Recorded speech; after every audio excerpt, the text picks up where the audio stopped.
Chris Lawrence, yung singer, ninakaw ko ng cellphone niya yun sa bahay niya.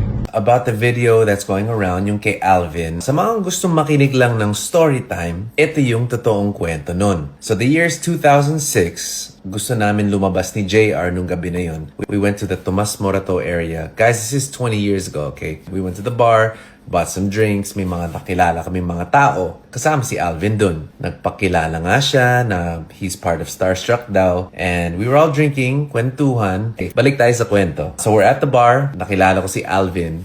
And I think he was with 2 or 3 other people. So eto na, nagsasara na yung bar. Medyo bitin kami sa inuman. And so in-invite ko sila sa bahay. Pumunta naman sila. So they came to the house. We started drinking in the studio. Pansin namin na sumisikat na yung araw.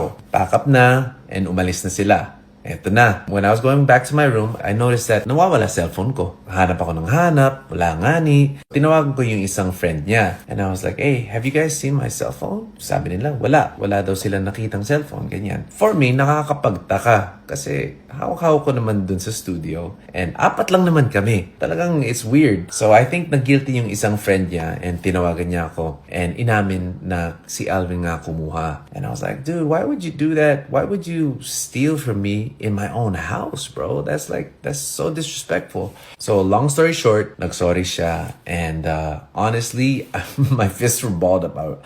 Gusto ko siyang suntukin. Pero I know that violence is never the answer. So, I said, it's okay.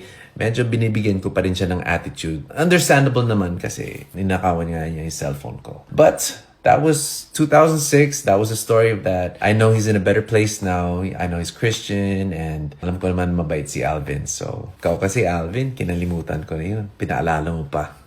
Oo nga, naibalik mo ba?